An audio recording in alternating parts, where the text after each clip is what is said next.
So the guy who is now our president sued our government before he became president. Once he became president, he gets to install an attorney general. All of a sudden, that attorney general is able to use our money to pay off the president who sued our government. This is just unbelievable corruption. Yeah.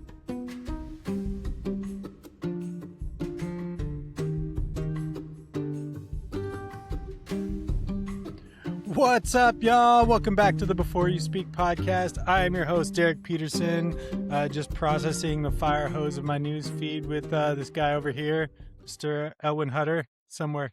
He's in the general vicinity. He's either this way or this way if you're watching on YouTube. Hey, everybody, I am Elwyn, and the fire hose of my news feed today is, well, if I was a J6er, it'd be filled with money, but I'm not, so it's filled with, I think, the tears of a father on the cusp of graduating a kid, and also the fucking mustard on the burger that I got at the drive-thru that was not my burger. I got a plain burger with mustard and lettuce, the wrong order, which is disgusting. Who fucking goes to a drive-thru and orders a burger with mustard and lettuce? What is that? It's awful.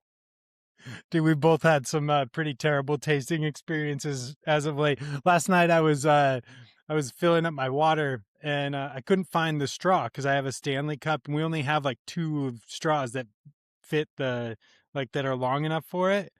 So there's one in the drawer and I pull it out and I put it in my drink. I go upstairs and about like 10:30, I'm already half asleep and I go to take a sip of water and I get like a chunk of like old orange and like some other stuff in that was apparently inside the straw already.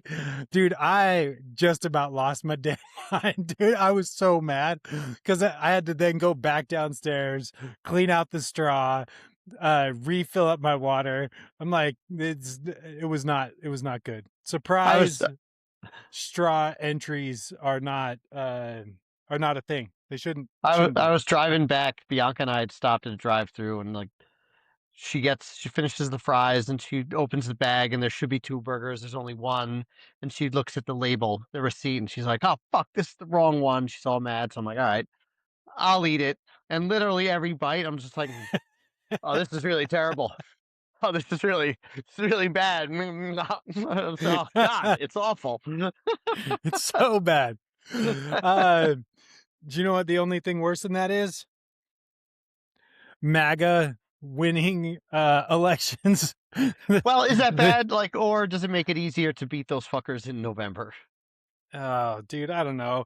I mean, I guess I've lost. I guess, to be honest, at this moment, I'm rethinking my entire life's decisions, right? I think maybe I should have just gone hard MAGA and dude, if we'd stormed the Capitol, we might be in line for a payday here. So decent money. yeah. I feel like they're going to get decent money, those guys.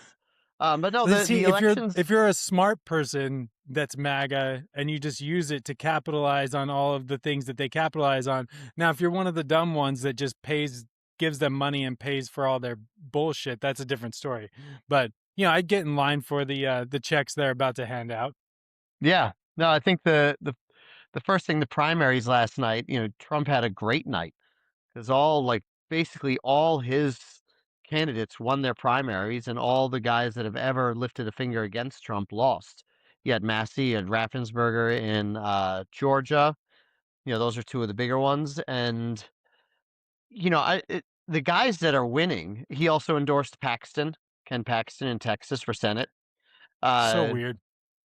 So the people that are winning, his candidates are insane. Look, Thomas Massey is a piece of shit.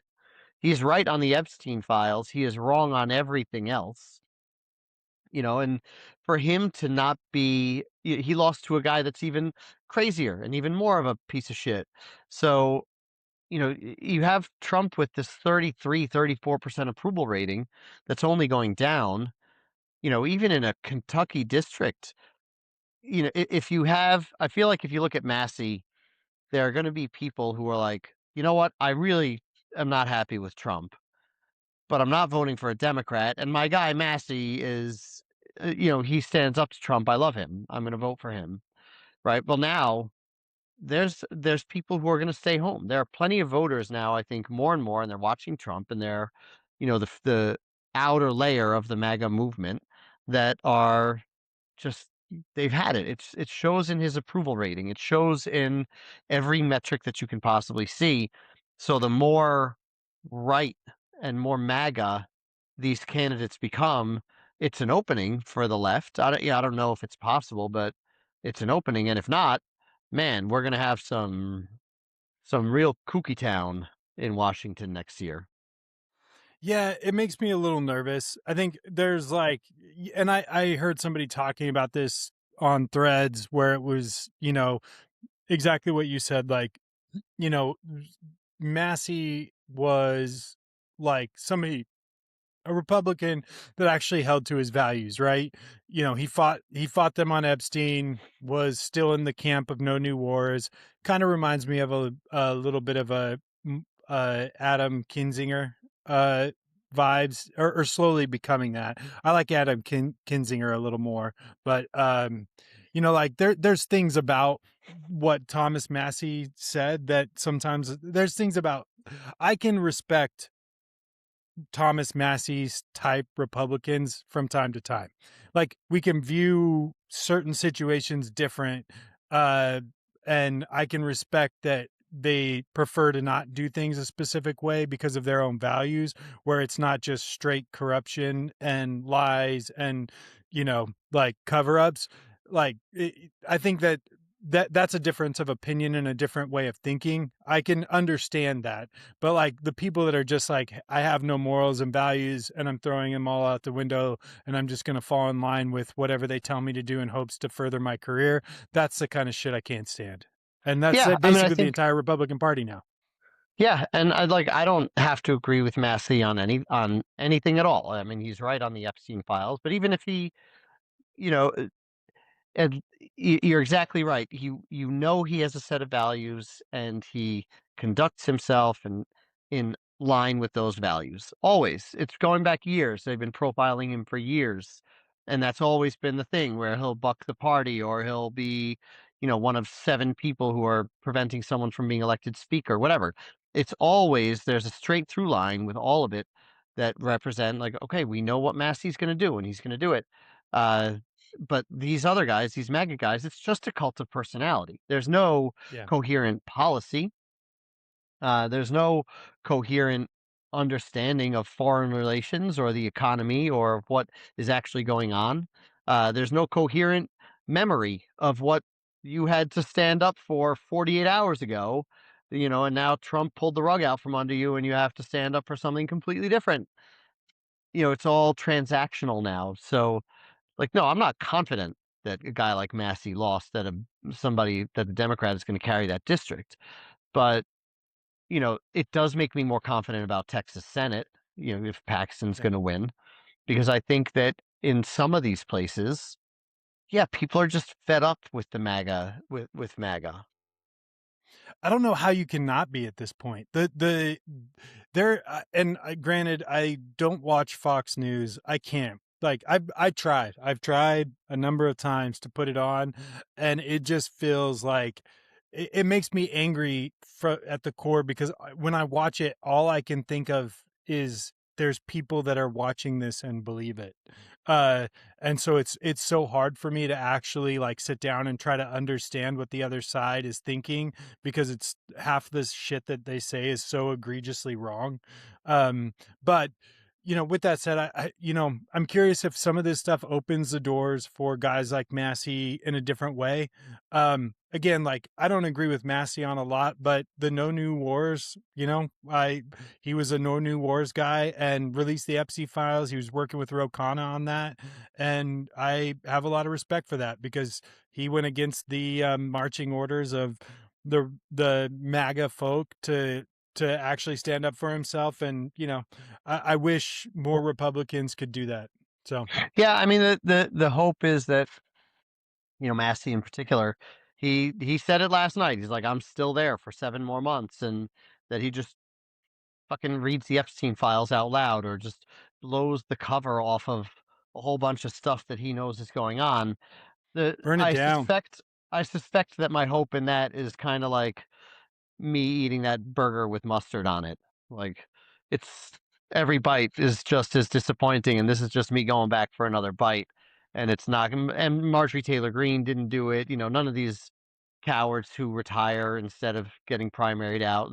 None of them ever like blow anything up. So, but who knows? He's the kind of guy who might actually do it. So I'll take another bite of the mustard burger. Yeah. Well, and then we got to talk about this slush fund because it's Oh the God. thing that everybody's talking about. It potentially like Liz Oyer, the former pardon attorney for the DOJ. She's a great follow on Instagram, by the way. She red flags all this stuff, and she said that this might be the most egregious corruption that the DOJ has ever seen. And then furthermore, the document that the Department of Justice is it's confirmed. I mentioned this last week, but yeah, basically what they're saying is that the IRS cannot audit Trump ever again or his family after this. Uh, and so which just brings me to the point where I'm like, yeah, Democrats, you have all of the fuel you have everything you need laid out right in front of you. And if somebody does not take this shit and run with it, yeah, I'm going to stay home.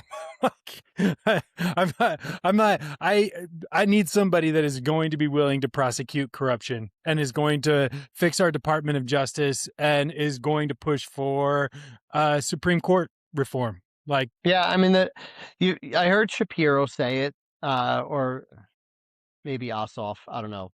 They kind of look the same to me. Uh, but wait, it's Shapiro's Jewish though, right? yeah, Ossoff's all not. no, I don't think so. All mediocre white politicians look the same. uh, but Maybe that's why we need he to get into the race, Elwyn. yeah, some mediocre white politician who was going to take a stab at the presidency was out saying it like, we have money for the January 6th criminals, but we don't have money for health care. And like that has to be the drumbeat always and forever and more. It has to be more. And you can throw in the that audio clip of Trump saying, I don't care about your finances, and then show like just it's such low hanging fruit, and Yeah. why we should be being hammered with clips of this from everybody every day. Uh, it's the easiest thing in the world. I could get up and give a stump speech on this shit now. I could do it right now. I could go for 20 minutes right now about it and get everybody fired up. Right. But the slush fund it's not just the paying the January Sixers. It's you know, uh, we don't know this for sure, but it makes a ton of sense. Like, cool, he's buying himself a private militia, right? Oh, These and people were lawyers. all willing, yeah, these people were all willing to storm the Capitol for him for free. What are they going to be willing to do on election day when they just got paid? Uh, I don't think this yeah, money is going. I don't think any of that money is going to any of them anyway. Like, like everything that he's done in the past, where he's like, yeah, I'm gonna give back to, like, I'm gonna, you know, send yeah, people checks for anything. The Doge that thought checks, occurred to the me too. I was like, yeah, dude, he's using this for his lawyers. He's going to use it to fund his own personal lawyers to get them out of bullshit. And to be honest, it might even be a way of back paying lawyers that he already owes money to because he's historically known for not paying people. So Oh, why is he going it to pay them now? Like he's never going to pay his lawyers. He sure. could have had that done a while ago. So, like, I don't know. I kind of think they will get something because it's very, very politically popular for him in those circles.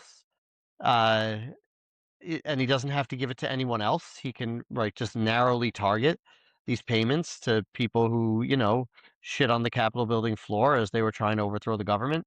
Uh, it's just it's bonkers, right? That our president sued our government, or so the guy who is now our president sued our government before he became president. Once he became president, he gets to install an attorney general. All of a sudden, that attorney general is able to use our money to pay off the president who sued our government. This is just unbelievable Yeah. corruption, leaving aside where it's going. it's no worse than or better than him giving the 10 billion directly to himself. It's just you can't direct the IRS to give the money where you want the IRS to give the money for a lawsuit that you filed against them. It's our money. It's the grossest thing ever. And it makes me sad, dude, that people in power don't the people in power genuinely do not have our interests at heart. Like none, it feels like none of them. And it sucks that it feels like just about everybody, dude. The Fetterman voting for all of this stuff too just kills me every time. I'm like, oh, and Fetterman was the deciding vote, and now they're building the ballroom, and now they're doing. I'm like, dude, these people just they get paid off. They're like, I'm out anyway, so I might as well just take my money and run what I can get from the government or from anything. And dude, that's what it feels like is going on, and it is Well, clearly happening in front of our eyes. you heard Mike What's that? Johnson about did you hear Mike Johnson about the insider trading? Which is exactly what we've been talking about, right? Like I pay these mean, people more money and then right. restrict it. So yeah, Mike Johnson was asked why he won't support legislation to ban insider trading by members of Congress, and his answer was, "We only make $174,000 a year. If we should be able to do insider trading." It's like, my God, man, like it's It's against the law. It's a fucking crime. Okay, you guys write the laws. This shit is against the law. I get it. You want more than $174,000. You deserve more than $174,000. No argument. Give yourself a fucking raise then. Okay, you write the laws. You write the correct. laws. Okay, don't give yourself a license to be nakedly corrupt and trade on insider information, because why aren't you just also legislating on insider information?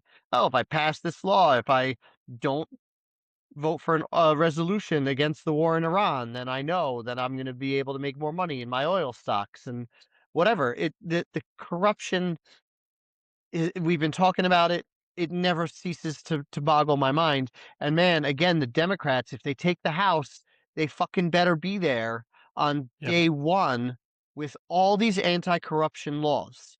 Pass them all and win the Senate. Pass them all and then make Trump veto them. Make Yeah. Trump stand for the corruption. Do it on a party line, right? Show yourself, Democrats, this time to be the party of some values, the party that everybody thought you were 10 years ago. Because the other side is on record now, over and over again, in favor of their corruption, openly and explicitly. The, there could not, it's like a 40-lane highway. Dude, and they Trump's personally traded 3,700 times in 2026, which is I think they said like on average 8 trades a day, which is insane.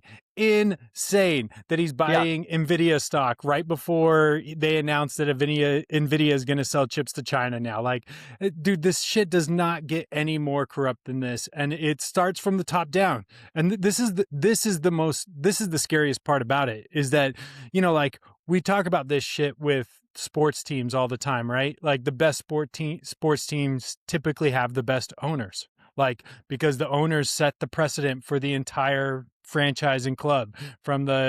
It goes owners, GM, coaches. But if your owner's a piece of shit, it puts all this stress on the GM, and then the GM struggles to get good coaches, blah, blah, blah. It trickles down, right? And with Trump being the president, the end all be all, and being so openly corrupt, it is literally just opening up the floodgates of all this shit and widening the wealth gap too.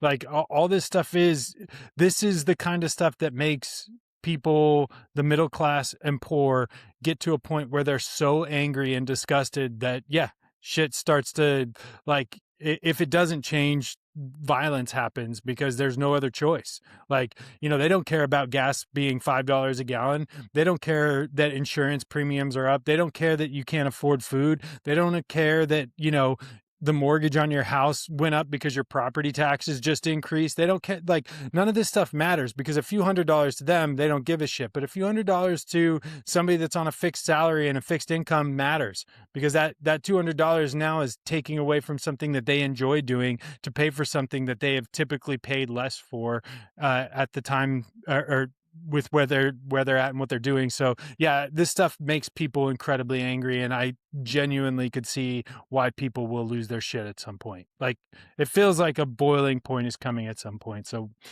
but well, let's we'll wrap our news segment up there, and we're gonna talk about something a little bit different today.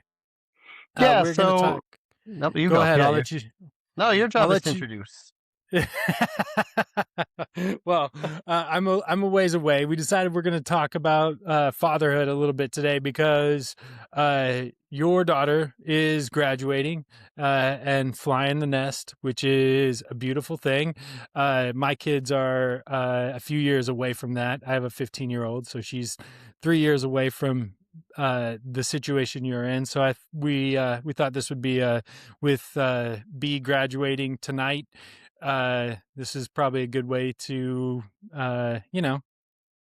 if nothing else, put just some thoughts down that may be remembered in the future by Yeah, or seen by our children. yeah. I mean, I think the thing that struck me about doing this podcast today, and why I thought it might be interesting to talk about it, is what I'm, my kid graduating high school, my oldest kid graduating high school. There's nothing unique or special about this, right? Happens to almost every parent. It's kind of like when people think getting pregnant is like something unique and special. No, a fuck ton of people do it. But but uh I find it really interesting personally when you can identify a major milestone moment in time in your life as it's happening. Sometimes, a lot of times, when the biggest things that happen in our life, we don't necessarily realize them until after. So there are maybe 10, giving birth, or having your first kid, death of your parents, maybe getting married goes in one of them, although I don't know. I kind of see that as slightly different. Not when I you've think been it's more, married as many times as I have. yeah. Just But I think it's also more things that kind of happen, where you're less the focal point, right? Where it's things that you're right in the mix. You're on the court. You're in the starting five, but it's not your thing. You're just there for it. It's happening to someone else, but it's still your life. There's just so I just think it's really interesting to stand like right there, right in that moment. In 4 hours, Bianca will be graduating high school, and in 2 weeks she's going to be leaving, right? And uh, it makes you think about all the shit that's happened in the past, and reflect on it and remember it, and in a way. There are some things I've done, that I look back with her, and I'm incredibly regretful for. Where I think that I handled things really, really poorly. And, you know, I know exactly what they are because she's told me what they are. And when she told me, like, she's a diver, I'll give some anecdotes throughout this because whatever. Um, she started diving in New York. We moved from New York about 10 years ago. And a couple of years after we moved here, we went back to New York, and she was going to go practice with her old club. So we pulled in to the parking lot, and I said, "Hey, what's it feel like being back here? What's the first thing that pops into your mind when when we drive up to this parking lot?" And she goes, "You yelling at me in the stairway." Just like that. mm, There was no doubt. There was no question. And I know exactly what she's talking about. I know exactly the incident. mm. Wasn't like I would yell at her every day, but I know exactly the day, exactly the incident she was talking about. And it was like a fucking dagger with a kick in the balls at the same time, right? Like, oh my God, that's what she remembers. She doesn't remember success or friendship or coaching or funny car rides. She remembers me yelling at her in the stairway. So there's plenty of moments that I regret, but this is not about thinking about those. It's about thinking about what I'm going to miss and Yeah. how the void of the relationship, the change in the relationship leaves a void. It must, because she's no longer near me. Once she moves to Iowa, she's no longer going to be near me. So Yep. there's certainly a physical void that exists. So how does that physical void get filled? In the context of my relationship with her. Yeah. Uh, she and I are very close. We've spent a lot of time together because of all the drives to College Station. So, Well, I was going to say, thinking, just for context for anybody that doesn't know too, the amount of time you've invested in just her diving, and my knowledge of you and hers relationship is limited because I haven't spent a bunch of time around her, and to be honest, she's practicing all the time and you're driving her. So, and you're driving your kid, hours away in a car, a few times a week, which also leads for a lot of time. I listened to a guy preach years ago, and I think this is one thing that I will say that I think is beautiful about you and Bianca's relationship, because, just from an outsider's perspective, I see what you guys have, and I think it's awesome. I think I can see how much she really looks up to you and respects who you are as a person. But I was listening to a pastor talk one time, and he was saying that, kids spell love Time, and it's not quality time, it's quantity of time. Like there's a level of just being around parents that kids need, and this is one of the hardest things I struggle with being in a divorced family, is that I don't get to be around my girls every day. Like I don't get to see them every day when they come home, and then furthermore, me and their mom have very specific, like very different values with how we live life. So every time they come back, there's an adjustment period. We're kind of figuring it out for a day or two, and then we kind of get aligned, and it's going. But yeah, I it breaks my heart to hear you tell that story, because I can almost guarantee that my daughters would probably have a similar, they probably have a lot of different moments too with me, where what they actually remember more than anything was me yelling at them or correcting them, rather than being present and enjoying them. So I guess my hope is that I can be more present in the future in hopes to erase all that shit. So yeah, they're not in therapy their whole lives after all of this, right. right? It's funny because we have this member at the gym. He just joined fairly recently, and it's interesting. He's got a 1-year-old and a 4-year-old, and I was coaching him yesterday. And I mentioned that today is his graduation, and he he understood immediately. He was like, "Oh man." It's like, "Oh, I'm sorry." Like he got it right away. And then he asked, he knows everybody that knows me knows she's a really good diver. Um, he was like, "Hey," he basically asked me like, "Well, what advice would you give, from someone who has raised a kid who's pretty high performing?" Which, I think it's just objectively the case. She's got a scholarship to the Big Ten. She's in the honors program at Iowa. I think it's I'm not bragging. It's just objectively true. Um, and I took me a minute, but the answer I came up with was, I don't have a piece of advice for that. That most the biggest effect, the biggest impact that I had on her that I can think of was getting too involved in fucking shit up. Right. So it's like, what do I need to do to raise a high performing kid? You need to not fuck that up. Right. You need to Get out of the enable and way. support. Right. You need to enable and support and monitor and make sure that things are going well, but get the fuck out of the way. Right. And let them love it and let them make their own decisions. Yeah. And I mean, I got in the way a bunch of times, but I think that, you know, to her credit, she always forgave me. Uh, to my credit, I think I apologized when I needed to apologize, and if I didn't, then I explained why I needed, why I did what I did in a manner that, I would say, look, I don't need you to agree with me here. I want you to hear why. So it's just kind of a level of honesty, and it's really interesting, that thing you said about the pastor and time, one of the things, here's the first part, I'll get choked up. One of the things that I've really noticed and appreciated in the last week is her wanting to spend time with me. Yeah, that's That hard. means a lot, right? Like Of she could be course. running away, but Yeah. she's like, I want to come to the gym. I want to. She's not saying I want to spend time with you, but she is spending time with me, and They that won't say means it. They so won't much. say it like Yeah, that. Yeah, that's a step that might be a little too vulnerable for them. But like the fact that she is around you and wanting to be around you speaks I mean, as a like yeah, when my kids are like, "Hey, can you come pick me up?" I'm like, "Fuck yeah!" Like it means they're wanting to be around me, and I adore every second of it. You know what I mean? Yeah, yeah. No, the because the fear is that void. The mm, fear is she's not going to be here, yeah, right? So now the time has to be filled on the phone or in text messages. And it's been a blessing in disguise for us that I think that we were not traveling to College Station every day, uh, because she's taken herself to practice.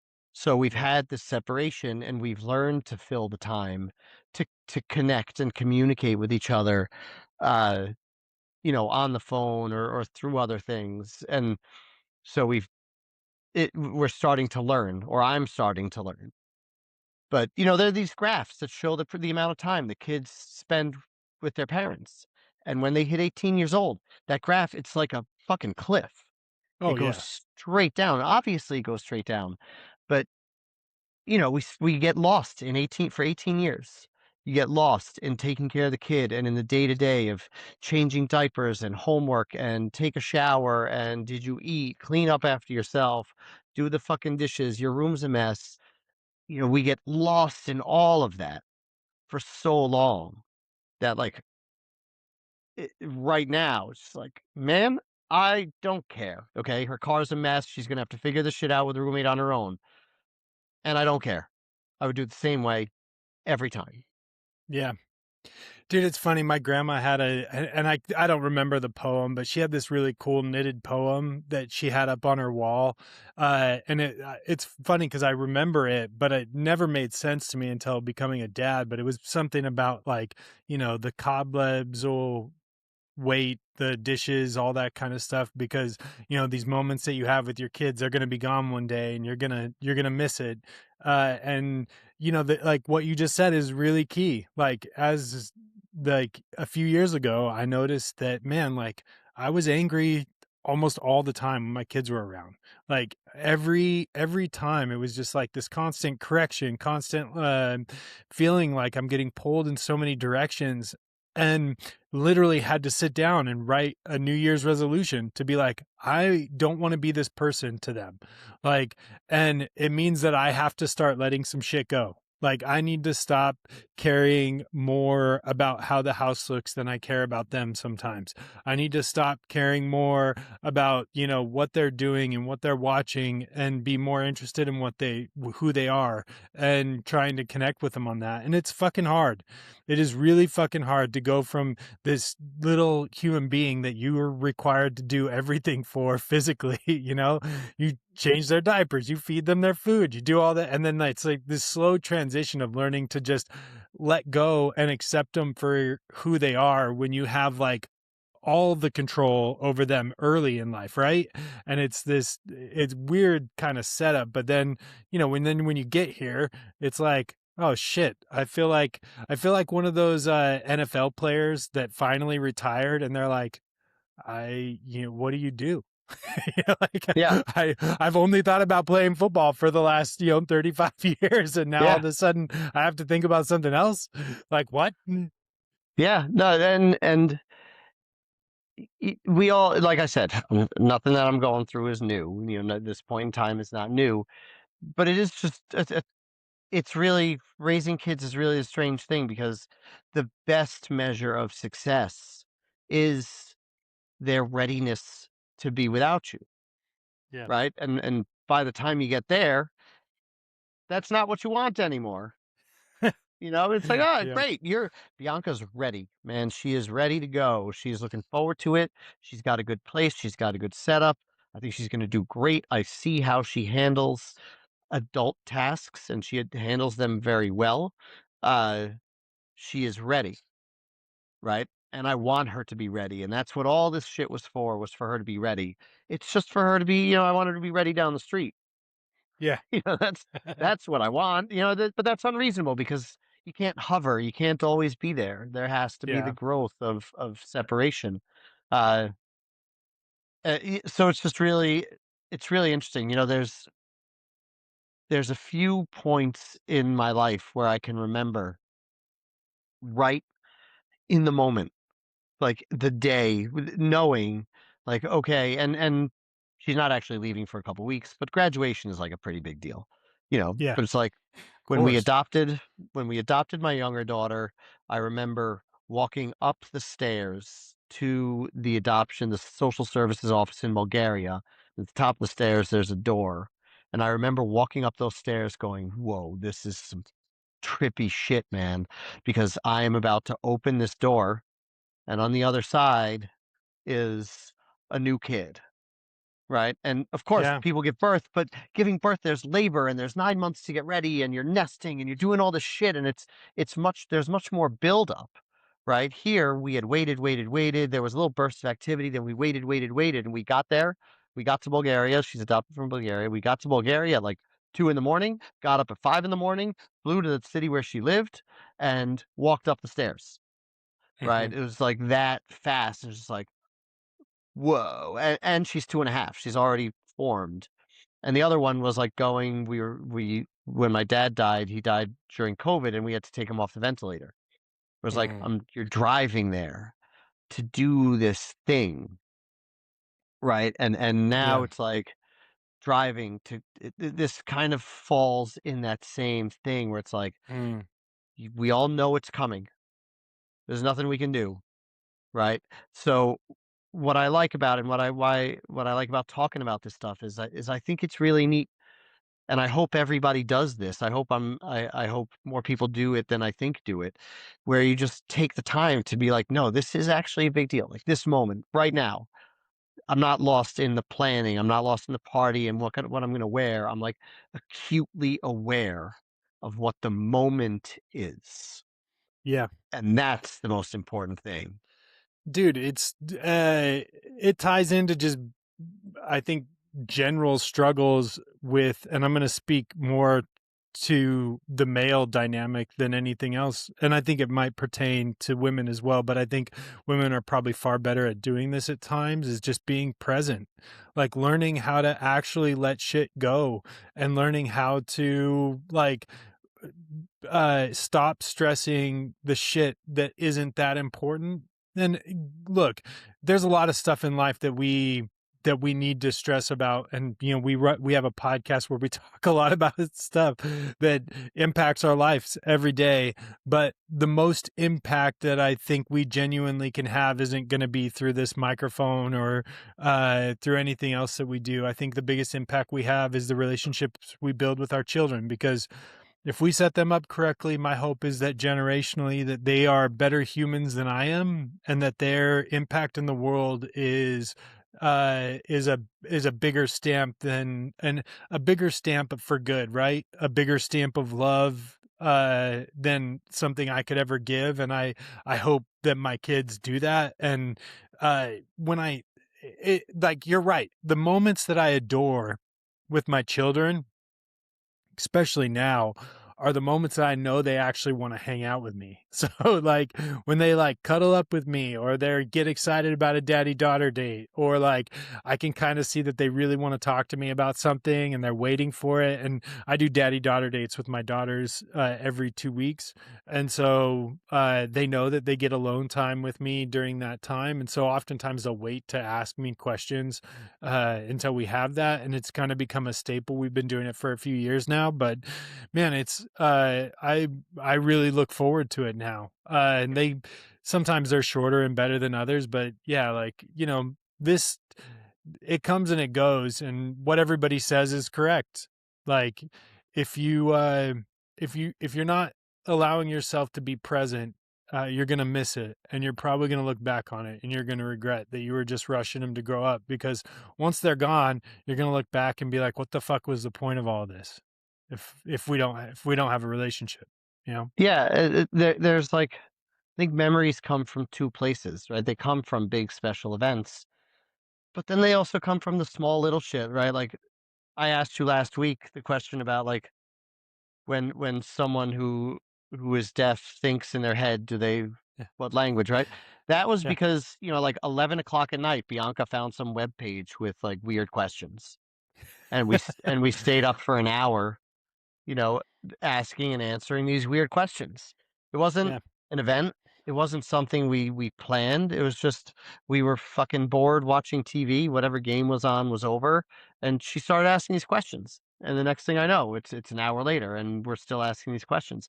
Those are, that's where so many memories happen in just the time. That being present, and it's. I feel one of the things that makes me really, I feel sad for, both Bianca and Lisa, and Lisa, this is no shade. I know she listens to the podcast, and I think this happened. I Wait, she think this listens is now? she does, she does. Uh, I think this happens to a lot of mother-daughter in a lot of mother-daughter relationships from what I've heard. But like Lisa is just, she works so hard for us all.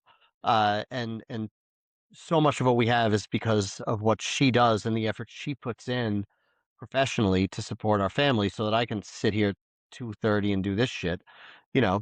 Uh but as a result, right, she's more sensitive to the dishes and stuff like that, and when she is done with work that her time would be taken by the mess that's been left by other people who she's working to support. I feel like that's a huge, huge struggle for her, and I feel like that cost them, like, years. Yeah, Uh, and they're great now, it's great, I see them, like I don't even know when it started, but it's like, it's really good now, and credit to both of them. But, I think it's so hard for some people to not look at the day to day, yeah, to not, to sacrifice the environment that they, in some cases, want and in other cases need for this sort of amorphous, you know, cloudy promise of maybe a memory, or maybe you're sitting with watching TV that night and the kid is just zoned in on their phone, and then they go to bed and nothing happened and the fucking dishes are out. There's no yeah, memory there except for I'm annoyed that I have to do the dishes. It's 1 in 50 times that you get the memory, but the memory lasts forever. We'll be doing dishes till the day we die. yeah, Uh, so it's like it's hard. I think it's really hard to give yourself that grace to understand, to allow for that space. I don't. I think it's really easy for me to sit here and say it. I think it's really, really hard in execution. Uh, Oh, dude, and it's probably I'm like a the bit hardest. of a bum. Yeah, I was gonna say it's the hardest shit in the world to do in execution, because when we like going back to that what I was saying about that pastor when he's like, you spell love Time, like that is I think the way I've all deciphered that now with having the experience of being a father and a stepdad is that you it's the moments like when you were driving B to College Station and back 2 or 3 times a week in the car. And dude, even if those car rides are silent, there's a level of trust that's being built during that period of time, right? Just you're next to each other, you learn each other. And the case that's made here is that the memories we build are special, and the high points are great when that trust is built, when you're so comfortable with somebody that you can let your emotions go and experience joy and peace because you know you're safe, you know that everything's okay. That's what that's what builds ultimately the culture for that. And I think that, as a parent, that's the part of all of this that we're striving towards, right? Is that I just want my kids to feel safe and at home enough that when those points come up, that we can experience joy together, that it's actually that they know that they're safe, that they know that we're good, and that it's the whole situation. And it's funny because Tamara has a different set of struggles. Like, my wife is deaf, and when we first started dating, one of her biggest fears about dating me as a hearing person was that her kids would stop signing, and that her kids would also want to be in relationship with other people that didn't sign. And that's a huge deal for her, because she's like, communication. And I think my encouragement to her was, one, I'm always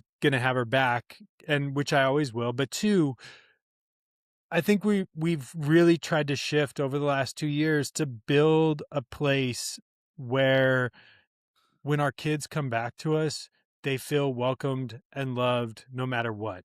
And I was like, when you as a parent create a place that your kids feel welcomed and loved all the time, and they're accepted for who they are, your kids are going to want to come back to that. They're going to because when they leave, they're freedom is great until the first time you meet an asshole, and then you're like, I wish my fucking dad was here to like deal with this piece of shit, like, and there's a plenty of them. And so, like, my hope for us, and I told my wife this, was just, look, if we're focused on just being the best people we can be, then my hope is that our kids always want to come back. And it doesn't mean that we have to sacrifice our values, or, just, allow them to do whatever they want to do. Cause that's not love either. Love is upholding our values, but also just letting them know, man, like, we love you and we're here no matter what. And then just trying to be myself. And also, this has probably been one of the hardest things, and I experience it a little with my daughters, but I experience it with my stepkids at times, is just sometimes they don't like me, and I have to Yeah. just be okay with it. And if they don't like me and they don't want to be around me, I also have to accept that maybe they don't like me and they don't want to be around me. So, which, Hell, sometimes I don't like my kids and I don't want to be around yes, them. I That's was the going to say, human condition. I would But say I think, at this point, that's a relatively often thing for me. but, but I think, you're I completely agree with you. Like, my hope is that uh in the future, Bianca comes back to wherever we're living and just sits there. It's not a holiday. It's not, of course I hope she comes for games and we get to watch all the good shit together. But I hope that there are times when I she fills a need simply by being near me. And that's it, right? We'll talk about whatever she wants to talk about. Maybe she doesn't want to talk about anything, but my presence is home. That's what I hope for. Yeah. It's a beautiful thing, man. And to be honest, from an outsider's perspective, I think you've accomplished it. Like, Thank you. the hope is that we all have a relationship with our daughters that they don't feel judged, and they don't feel like, to be in our presence, that they are required to perform or do something that is abnormal, but that we just enjoy them as people. Um and for the most part with my kids, like, I really, especially with my oldest daughter, like, we're getting to the point where, I mean, she's a lot like me, so we butt heads a lot, but the moments that we connect, it's actually really fucking great. It's just, you know, it's also really hard sometimes. So I laughed there because uh I think I have my focus settings so that yeah. I can text from her, and Lisa and Willow all come through. So she she must be outside. She just texted me, "Aw." Like, yo, Bianca, you're not supposed to listen to this podcast until he dies. All right. That's right. I told her we were talking about her. Oh, gotcha. Well, The that's good. Is there any other parenting advice that you would bestow on us today before we tell somebody to shut the fuck up, Elwyn? No, I think what I said before is like I really think if you can spot a moment as it's happening and drop everything if you can.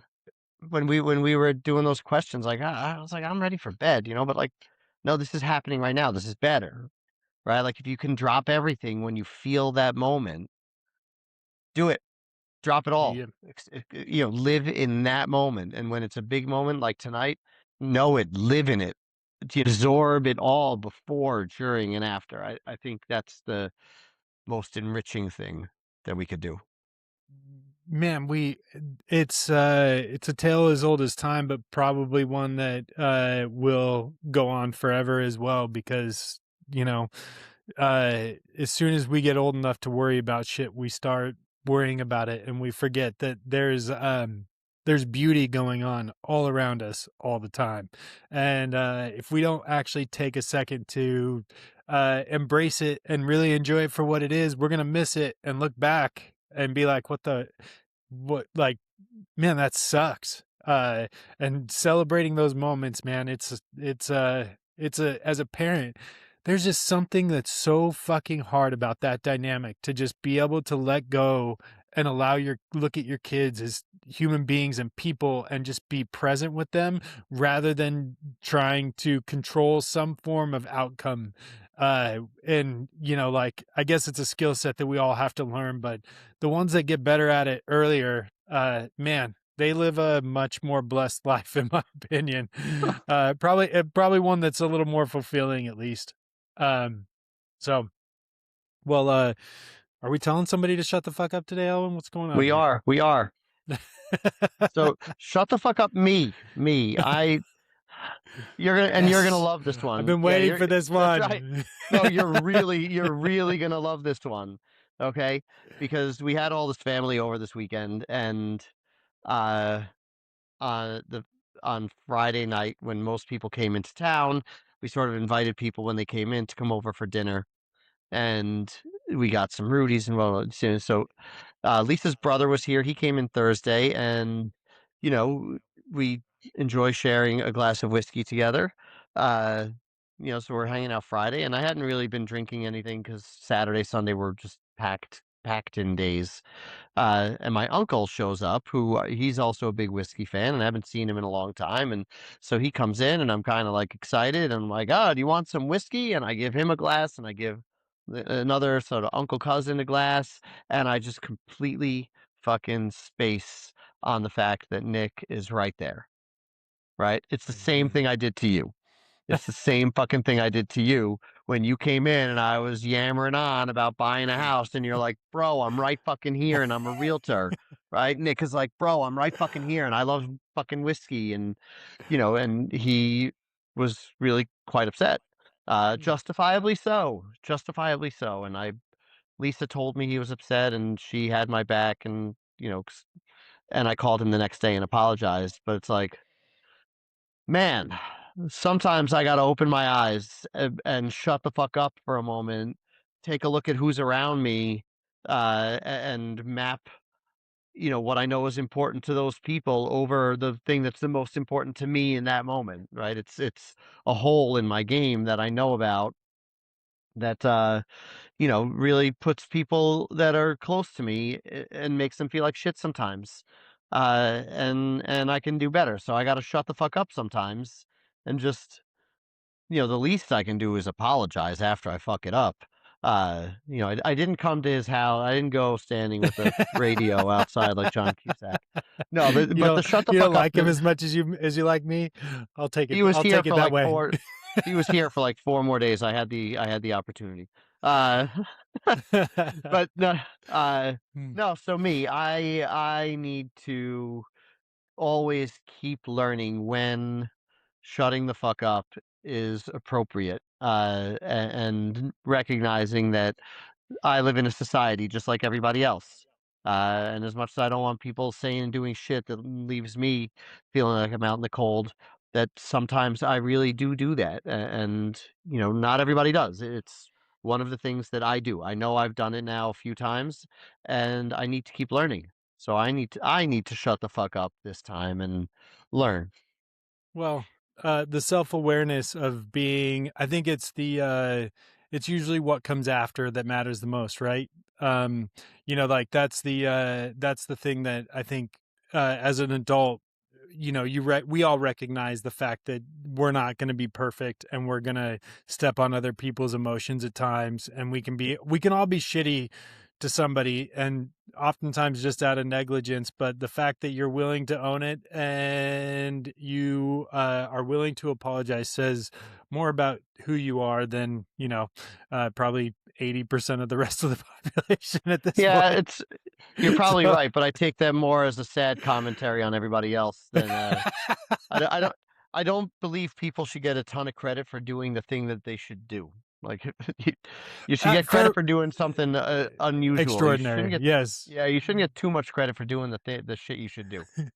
We should not be applauding people making apologies, but when an apology is necessary. But what I will say is that like there is, it's like thoughtfulness. It's really challenging to be thoughtful to everybody around you when in the throes of certain moments. Like that's a challenging thing, and I don't think everybody's focused on what's going on in their life to some degree, and so I would say give yourself a little grace there, but I think it's awesome that you acknowledge it and move on. So kudos, bro. Thanks, man. That was Appreciate it. I kind of wish you'd fucked up a little bit more so I could have something to dangle over your head, but I think I was kind of hoping for something a little bit better than that, but That's why you apologize.